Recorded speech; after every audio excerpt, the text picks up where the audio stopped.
Good afternoon, everybody. It is an honor to welcome back to our briefing room the commander of the International Security Assistance Force in U.S. Forces Afghanistan, General John Campbell. Most of you already know General Campbell, as he most recently served here in the building as the Army's Vice Chief of Staff, and then before that, the Director of Operations on the Army staff. General Campbell assumed command in Afghanistan on the 26th of August, and a lot has happened in just that first month. We've seen a new president inaugurated in Kabul. The new Afghan government signed the bilateral security agreement, and a NATO status of forces agreement will now make it possible for our allies and partners to solidify their plans to contribute to the Resolute Support mission next year. And of course, our troops and those of our partners in Afghanistan continue to put pressure on the enemy while enabling and ensuring that Afghan national security forces remain in the lead for defending their people and their country. This is General Campbell's third tour in Afghanistan. He last briefed us from there during his tour as the commander of the 101st Airborne Division in RC East from 2010 to 2011. The general will provide us with a brief opening statement, and then he'll take your questions. I'll moderate the questions from here. When I call on you, please identify who you're with, your name and who you're with, because the general won't be able to actually see us the way we can see him.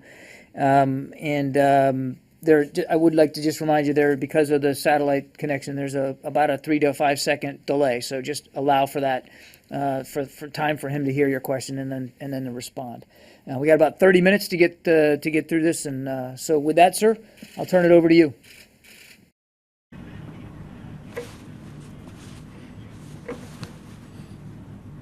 Hey, John, thanks very much, and I appreciate the opportunity to address everybody. The Pentagon Press Corps. As John said, I can't see you, so I'm looking at a little screen of myself there. I'll try to continue to look at the camera there. I had a prepared written statement. I'm not going to use that. I'd just like to cover some quick notes here and then really open it up for Q&A. As John said, I've been on the ground for 6 weeks, actually, from today. I do have to put a shout out to General Joe Dunford and the great job that he did in his 18 months here and the great transition that we had. I've known Joe for 15 plus years, and he really did set up the ISAF team for success here. And so I came into a very great team. If I had one word to tell you what I've seen so far in the 6 weeks, it's transition, transition, transition. And that is transition from ISAF to the mission of Resolute Support.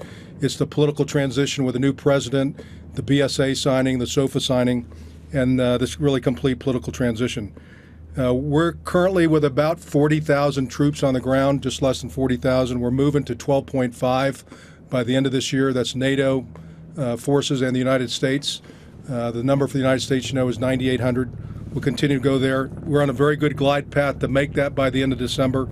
And I think that the BSA and the SOFA really has boosted the confidence of the Afghan people, and also our coalition partners provide the necessary forces for the Resolute Support mission. I've seen a huge difference just in the attitude in the last week since the BSA and the SOFA and the inauguration came this week. I had the opportunity to be there at the inauguration with Ambassador Cunningham, and really the two things that struck me immediately from President Ghani that I did not see prior to that date was, one, the appreciation for the coalition forces, and number two, the appreciation for the ANSF. And President Ghani has embraced the Afghan security forces, the police and the Army. That made an immediate impact on them and their morale. And again, I think that's going to be a great window of opportunity for Afghanistan as we move forward. I do look forward to continuing to work with the NATO forces as we move toward this Resolute Support set. It's a fundamentally different mission as we really work at train, advise, and assist at the corps level. And we'll be on 4 of the 6 corps, and then really at the ministerial level. And that's different from when I was here last time when we were all the way down to the Kandak level.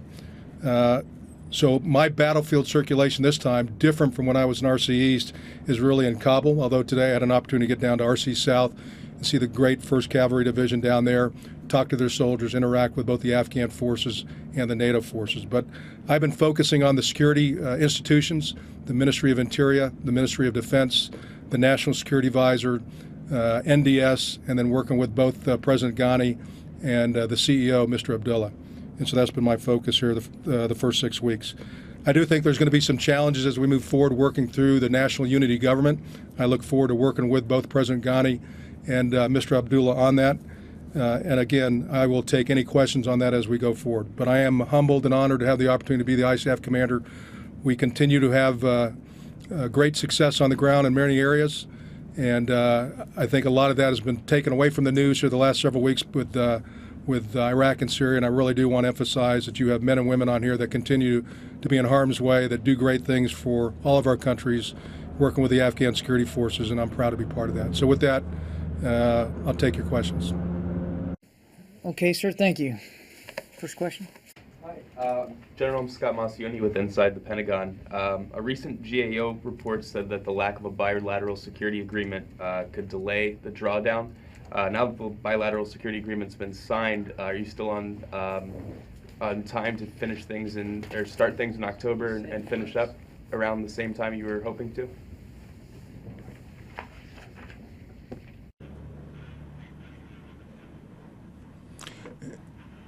Yeah, John, you may have to.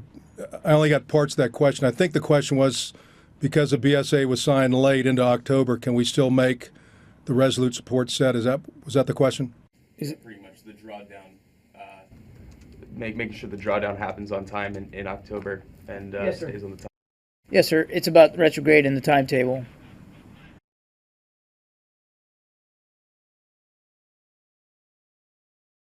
Question.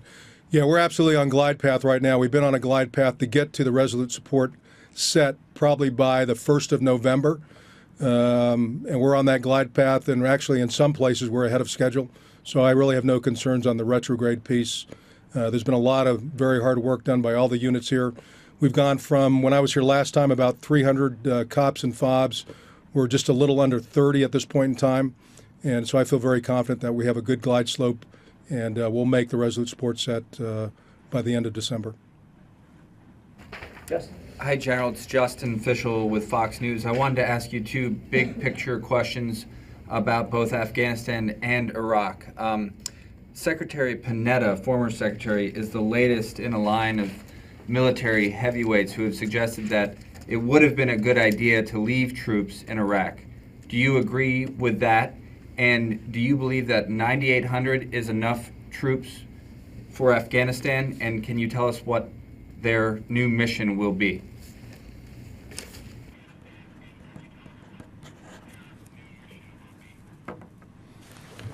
Yeah, I appreciate the question. The first part on leaving troops in Iraq. And I think, last time I was in Iraq was actually 2009 with the chairman. I left there in end of 2007, first part of 2008 as a one-star. I think when we left in 2011 that we absolutely left them in the best possible condition militarily that we could. Things that were done by the government that did not bring all the different factions in Iraq together was not something that that the military, the U.S. military could have done or changed once we left there in 2011. So I really can't comment on that piece, but I think we left them in as best shape as we could.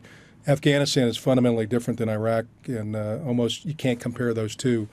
We now have a great window of opportunity after signing the BSA and the SOFA, where the entire country of Afghanistan wants the coalition, not just the United States, but over probably 38, 39 countries once we hit Resolute support.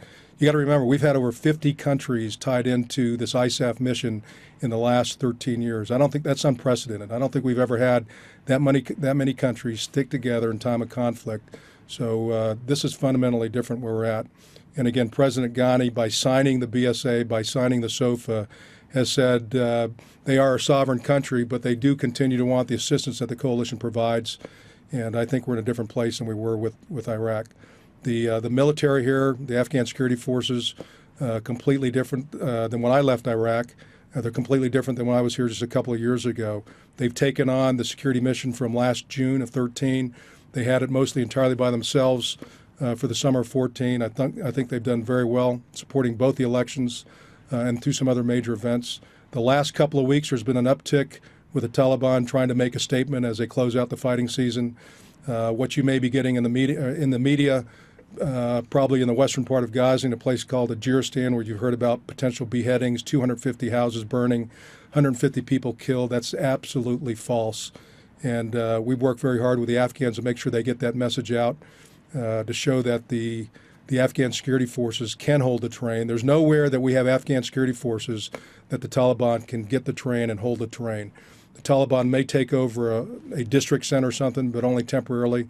Once the ANSF understand that piece of it, They go after that, they get the train back. So I'm very confident in their abilities. They do have some shortfalls that we'll continue to work on, and that's what part of Resolute support is.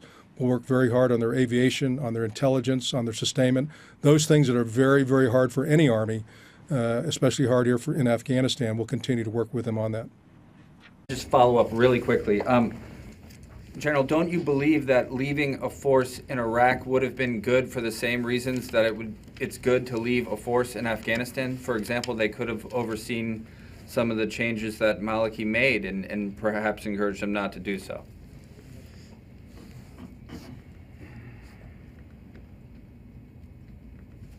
I think any military guy is going to tell you if you could leave a force, you'd always leave a force. But again, those conditions in Iraq are completely different than Afghanistan. And by signing the BSA and the SOFA, we are leaving forces in Afghanistan. We have at least 2 years here to continue to build on the security for the Afghan people, to continue to work with the ministries of the MOI and MOD. You mentioned 9,800. That's just the U.S. contribution. We'll be at about 12.5, 12.7 with the NATO contribution. And we will have forces in the north, in the west, in the east, and in the south, and then in Kabul-centric. So we're going to really a spoken hub. And come 1 January, in the east we'll have forces in Jalalabad and Gambari and Bagram. In the north they'll be in Mazar Sharif. In the west they'll be in Herat. And in the south they'll be in Kandahar. We'll be covered down on 4 of the 6 corps. And 2 of the corps will continue to advise, but just less frequently than we can the other 4 corps. Bill? General, Phil Ewing with Politico, thank you for doing this. Can you please expand on your point about the ANSF? What do they need the most help doing now, and where are you going to focus with them going forward in your time in Afghanistan?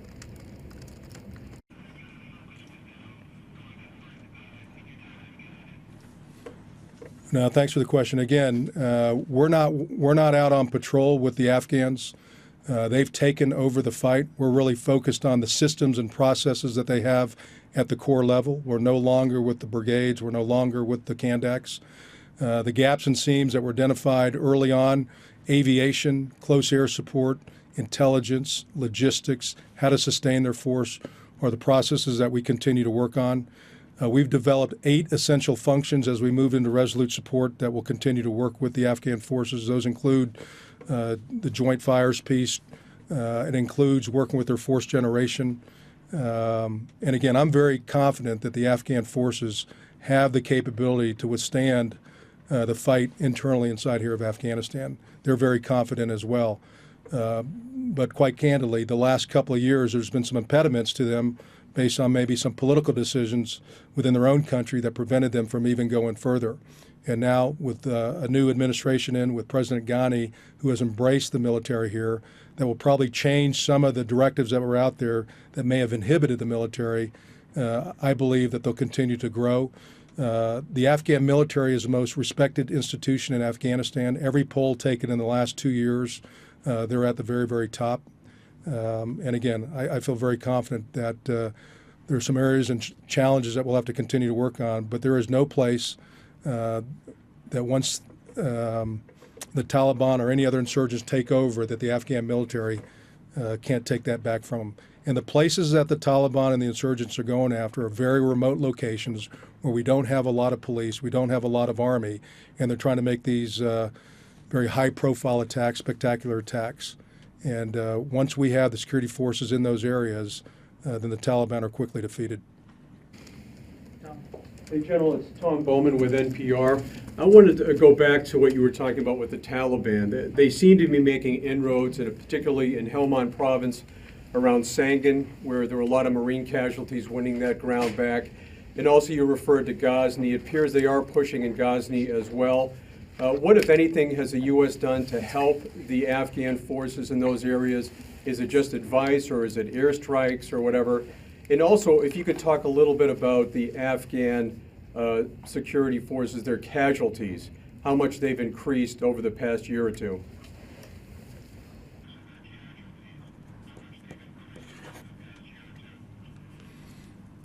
Okay, thanks, Tom. Great questions. Let me hit Ghazni and then Helmand and then the casualty piece. Again, I said earlier in the opening statement, out in a place called Ajiristan, which is western part of Ghazni, very remote area, That was part of RC East, continues to be part of RC East. I had issues when I was here.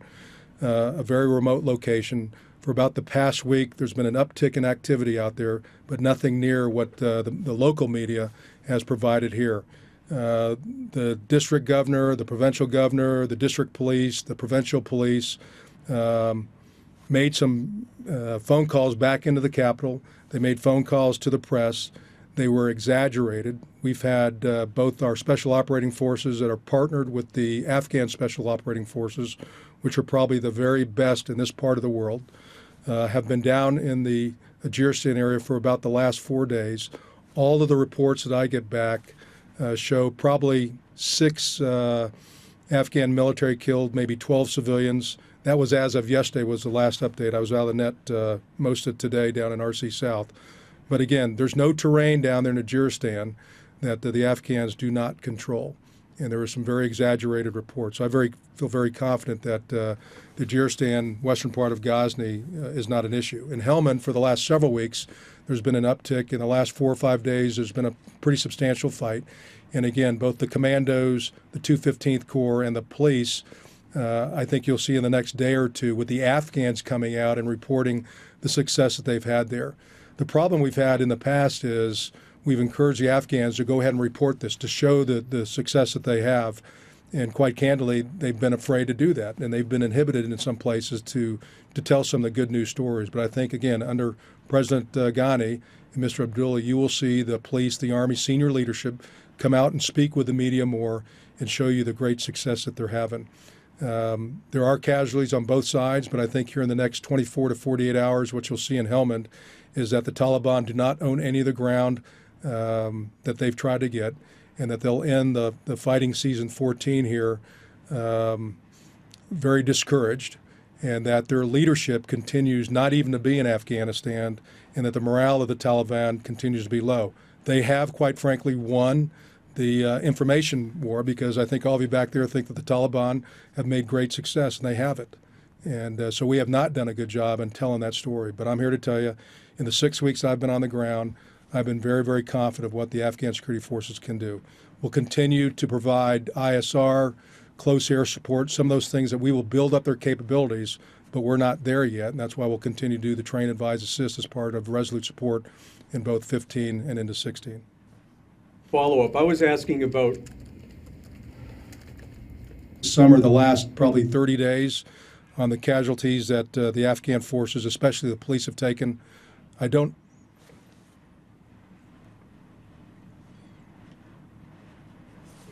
know if you're asking another question, but again, on the casualty piece, and there's a little delay here from what I can hear from you, on the casualty piece, there has been an uptick in the number of casualties that the Afghan security forces have taken, but that was expected because they're in the lead. There was much greater percentage rate on the police because that's really the first line of defense. The police are not trained, they're not equipped the same level that the Afghan Army and the special operating forces are equipped, so they've probably taken the brunt of those casualties. Helmand, again, for the last 6 weeks has been a pretty good fight, but I think, again, in the next 48 hours or so, you'll see reports from the Afghans that show that they've done very, very well there.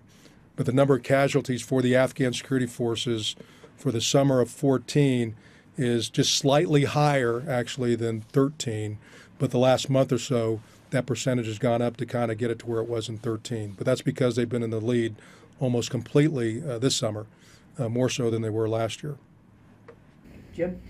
General, this is Jim Michaels at USA Today. A question about air support. Will the U.S. be in position to provide air support to the ANSF after this year, and that would include both close air support and medevac missions under certain circumstances?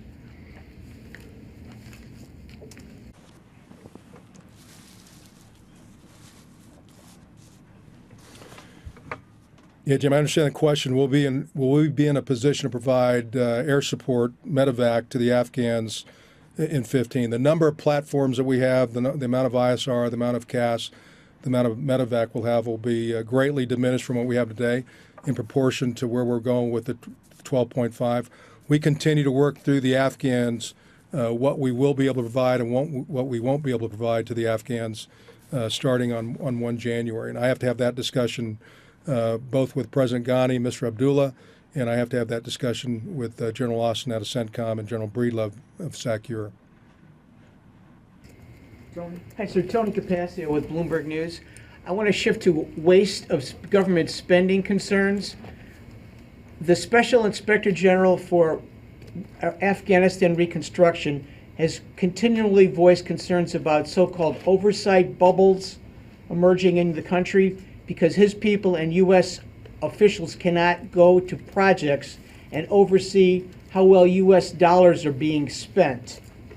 There are still billions of dollars to be obligated as U.S. troop levels go down.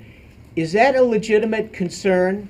And are you working with Afghan ministries of the Interior and Defense to strengthen oversight of U.S. tax dollar expenditures?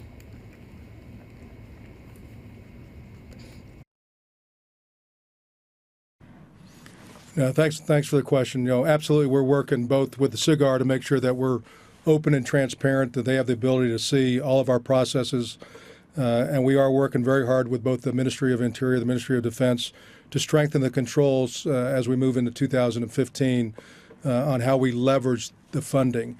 I just brought in Minister Atmar. He's the new National Security Advisor. I had Major Kevin Wendell probably 2 days ago brief him on a change in business and how we will tighten those controls to give us better accountability and oversight of how we use the money. In fact, I wrote down a couple bullets here on the reporting requirements, new procedures to really minimize the expenditure of the budget codes. There's a mandatory use of the electronic payroll system and the monthly reconciliation of the payroll submissions. There's a greater emphasis now on linking the payments to contracts. There's a simple thing like we're going to pay them in Afghanis as opposed to dollars. There is a new piece on contract transition and how we work that. We brought, again, the National Security Advisor in to give him a little bit of oversight on that. We're working now, probably starting next week, as we work through these commitment letters that I sign and personally talk to the MOI and the MOD to make sure they understand how we will tighten up those controls. And quite frankly, from Mr. Atmar, he was very appreciative of the increased scrutiny that we'll put on and the oversight that we'll have both over the MOI and MOD. President Ghani has stressed many, many times about the issues of corruption, and we want to make sure that we continue to fall in line with that, learn from what we've done in the past, work with the SIGAR, work with both the MOI and MOD, and have a little bit better ability to see that. Now, we're not going to be out in numbers that we were in the past, so we won't have the touch points out in the brigades, Kandax. We'll continue to have that at the corps, and we're actually increasing the numbers that we've ever had in the ministries. And because of that, I think that will really help us in really the essential function number one, which is plan, program, budget, and execution, really the PBBE system, which is really hard for U.S. to understand as well. But I think we've been working that very well with the Afghans. We are trying to do something else that will help us, and that's really build up the civilian positions inside both ministries. The MOI's a little bit better than the MOD at this point, but to bring in young people that really understand the programming, the budgeting, and that execution, and to bring in that young talent as civilians so they continue to grow and have continuity. The MOI has embraced that. I've had discussions with the MOD. I believe they will embrace that as well, and I think that also will help us with our transparency and the accountability and the oversight. In the back there, Gordon. Hi, General Gordon Lewald with Defense One. I want to follow up on Justin's question again about the drawdown plan which you inherited. What would give you any pause about the current plan over the course of the next year or so that would make you think maybe the plan wasn't a good one to sustain, and then potentially make a recommendation to change it, even in terms of the sustainment and some of the aviation and intel issues that you're talking about working with the Afghans on? What would give you that pause?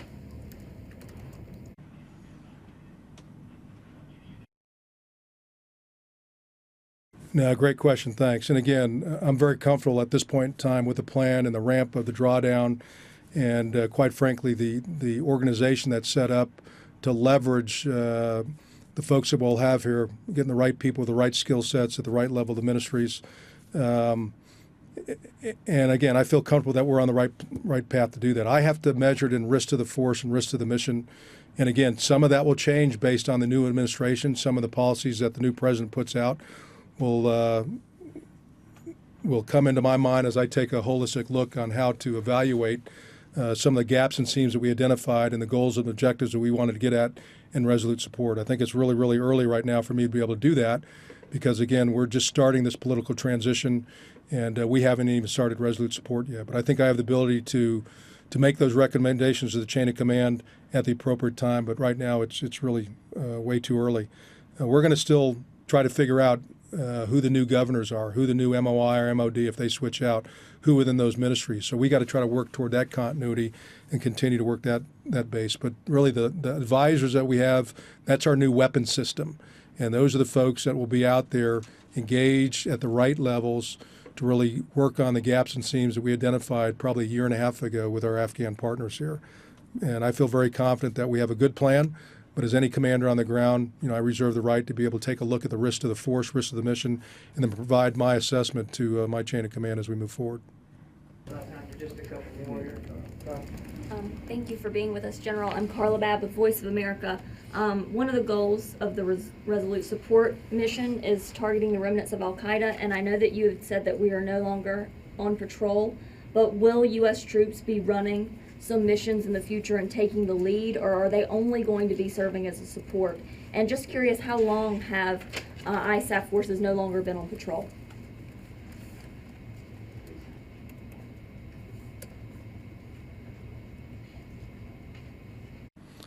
Okay, I had a hard time hearing, but I think it was, how long have we not been patrolling with them, and will we continue to attack Al-Qaeda? As part of the U.S. mission here for train, advise, and assist at the Corps and the ministerial level, I also have the mission of counterterrorism, or CT. And so we are embedded with the Afghan Special Operating Forces and will continue to work the CT mission and build their capacity there. We have not been patrolling with at the Kandak or brigade level really since late last summer because they've taken over the lead of the security piece. There are some patrols that we've been partnered with them in and around COPS and FOBs, and what that really does is provide for our own force protection.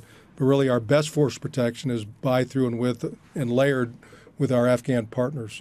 But we have not been out on those kind of patrols for the most part for at least a year here. But again, at the Special Operating Forces level, with the commandos, with some of the other soft forces they have in Afghanistan, we continue to do train, advise, and assist at a much lower level. Yeah, this will be the last question, Dan. You just mentioned Dan DeLuce from AFP. Two questions. The first is, could you just elaborate a little bit on casualties again for the Afghans? You said that casualties were higher this summer than last summer. Can you give us a rough estimate of what that means? Is it several hundred a month, as some reports have indicated? And then I have a second question.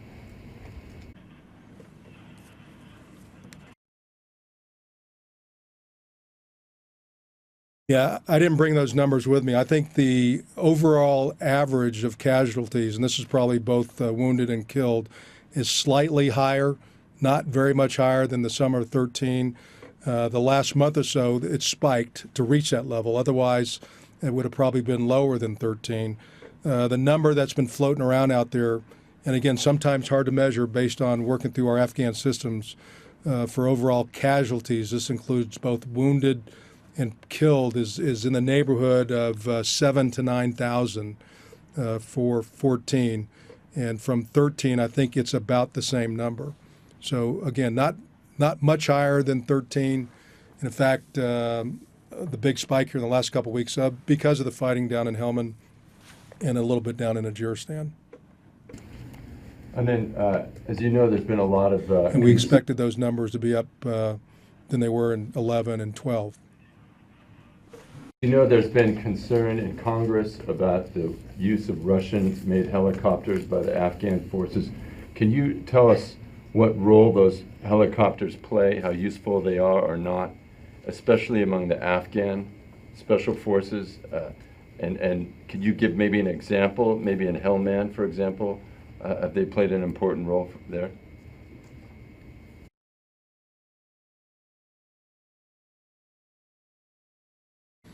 Yeah, thanks for the question. There's about 84 or so Mi-17s here in Afghanistan.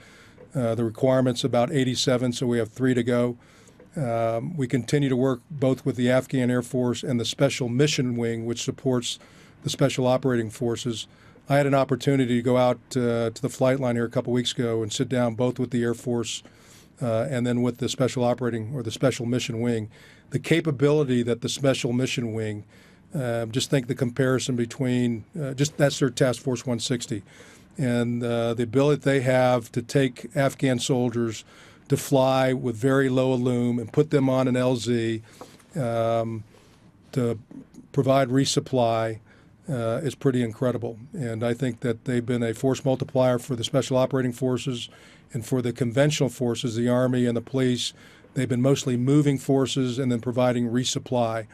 And I think that capability continues to build confidence in the Afghan security forces and the Afghan people. But I've been really, really impressed. And they also have an ISR capability with an aircraft that provides them full motion video that they work with the Special Operating Forces. And they've used that quite extensively in the last couple of days in Helmand. I just looked at a storyboard the other day that showed an insertion of about 4 Mi-17s at very low alum into a very, very small, tough, dusty LZ. And those Mi-17s with those pilots put them down in the right place at the right time very safely. And then also for the next couple of days, we're able to provide resupplies and very, very low alum in very hard places to get to. So the Mi-17s are General Dunford used a word many, many months ago, game changer. And I absolutely believe that as well, that they provide them a capability that gives them confidence, boosts their confidence to continue to fight. So we'll continue to work there. The issues that we work with on the Mi-17 is making sure we continue to keep pilots in the pipeline and then work on the maintenance piece. Okay, sir, that'll do it from questions. But I wanted to give you just any chance, or your last chance, if you have any final comments you want to make, sir, before we sign off. We appreciate your time tonight.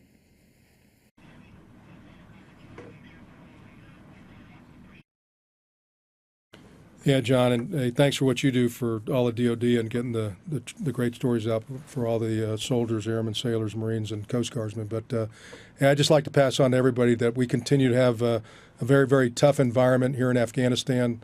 Unfortunately, we lost a soldier the other night. We lost 3 about 5 days ago. So this continues to be a very tough environment for our soldiers, for all of NATO, and for the Afghan security forces. But I do believe that the difference that the coalition's had over the last 13 years continues to bring hope to the Afghan people. And with the new president, the new administration, there's a renewed sense of opportunity here to continue to build a better Afghanistan for the future. And I'm very proud to have that opportunity to do it. And I just like everybody out there to know that the sacrifice of all of our men and women that have served in Afghanistan in the past and the sacrifice of our families has not been for naught. That they can be proud of what that has meant and what the forces here as part of ISAF continue to do and will do. So I appreciate the opportunity to talk with you. I look forward to continued engagement. Hopefully we'll get some of you over here, and so you can see for yourselves really that what this new Afghanistan looks like with the Afghan security forces and a government that will embrace them and the international community. So appreciate your time tonight. Thanks. Thank you, sir. Thanks, everybody. That concludes today's press conference. Thanks.